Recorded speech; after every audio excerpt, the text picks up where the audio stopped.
ఒకనాడు ఎండిపి అనే ఈ కోటలో డ్రగ్స్, గుర్కా, సిగరెట్ వంటి మత్తు పదార్థాలు ట్రాన్స్ఫర్ అయ్యి ముంబై సర్వర్ కి చేరి ఆడ నుంచి చైనాకి అప్లోడ్ అయ్యి రివర్స్ చాలా మనీ వస్తుంది.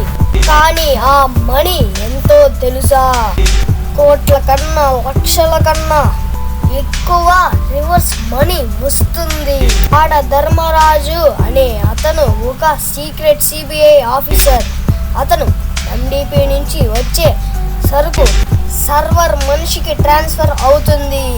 అలా ప్రతిరోజు వీళ్ళు చేసే తప్పు పనిని చూసి ఎండిపి మనుషులందరినీ కొట్టి తిట్టి ఎండిపిని అదుపులోకి తెచ్చి ఎండిపి సీట్లో కూర్చొని ట్రాన్స్ఫర్ అవుతున్న చైనా వాళ్ళు ఎప్పుడు ఇక్కడికి వస్తారు అని ఎదురు చూస్తున్న మన ఎండిపి రాజు ధర్మరాజు. కానీ ధర్మరాజు ఎండిపి వాళ్ళని ఎన్ని రోజులు కొట్టి తిట్టి ఎండిపి సీట్ మీద కూర్చున్నాడో తెలుసా?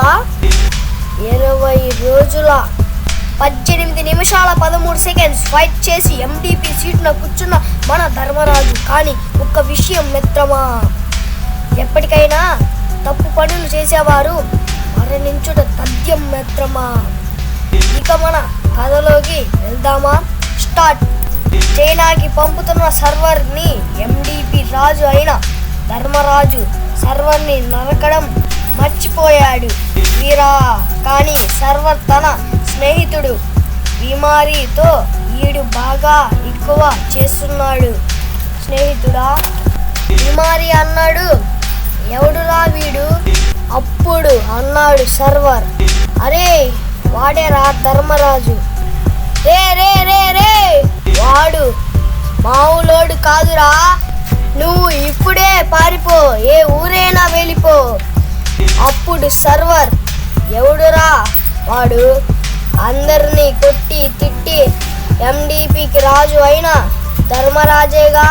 కాదురా, వాడు సీక్రెట్ సిబిఐ ఆఫీసర్, తొందరగా వెళ్ళిపో.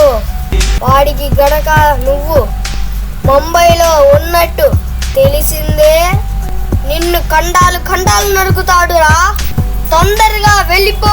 సరేరా, ఇప్పుడే వెళ్ళిపోతా. కానీ ఒక్క విషయం వీరా, నీలో ఉన్న భయాన్ని వదిలేయి వీరా. కానీ భయం ఉంటే మునిగిపోతావు వీరా. ఇక మన కథలోకి వెళ్దామా? ఇక ఎండిపికి రాజు అయిన ధర్మరాజు సంగతి చూద్దామా వీరా.